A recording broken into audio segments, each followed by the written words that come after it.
Hello and welcome to In-Depth program. Today's topic of discussion is Carbon Border Adjustment Mechanism. Points of discussion will be background, Carbon Border Adjustment Mechanism introduction, objectives, concerns, implications for India and practice questions. So first of all, moving on to the background, nations as well as international organizations across the world are launching various initiatives to curb climate change. One such initiative is Carbon Border Adjustment Mechanism, that is CABM, as part of Fit for 55 in 2030 initiative. Fit for 55 by 2030 aims to reduce GHG emission in EU to 55% of 1990 level by 2030. The initiative is first of its kind. The reporting system under the scheme will start from 1st October while the producers will start paying financial levy from 2026 onwards. India and other developing countries are opposing the levy as they consider it against international principle of common but differentiated responsibility. Now, introduction of the Carbon Border Adjustment Mechanism. It is a fair price put on carbon released during production of carbon-intensive products entering market. It is legislated as part of European Green Deal. It will take effect in 2026 with reporting starting from 2023. CBAM will initially cover carbon-intensive sectors like iron and steel, aluminium, cement, fertilizers, electricity and hydrogen. It will work in coordination with Emission Trading Scheme of EU. Now let's have a look at its objectives. To avert climate leakage, a phenomenon where a EU manufacturer moves carbon-intensive production to countries outside the region with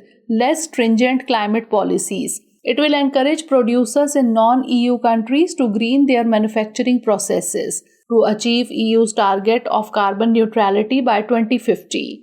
Implementation. Importers in EU will have to buy carbon certificates corresponding to payable carbon price of import had the product was produced in Europe. If non-EU producer is paying a price or tax for carbon used or in some other country, the corresponding cost would be deducted for the EU importer. Pricing will be based on ETS rates. European Commission in coordination with relevant authorities will be responsible to review and verify declarations as well as management of the central platform for the sale of CBAM certificates. Importers would have to annually declare by May and the quantity and embedded emissions in the goods imported into the region in the preceding year. It places a carbon charge on companies from countries that did not primarily cause climate change. For example, Mozambique GDP would drop by about 1.5% due to the tariffs on aluminium exports alone. Center for Global Development report, Zimbabwe export of iron and steel to EU will be affected. It might be against principles of WTO and other international obligations of EU. It might be inconsistent with Paris Agreement, which gave countries scope to form their own nation-specific policy. There is no exception for LDC under CBAM. It will impact global economic system, which is already fragile due to geopolitical tensions. Implications for India. Certain provisions of CBAM is against India's interest as steel, which constitute its major export to EU, is covered under EU's first list of carbon-intensive sectors. The basic countries grouping Brazil, South Africa, India and China have called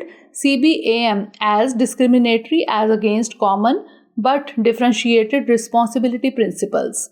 The European Union is a key export market for India and is India's third largest trading partner.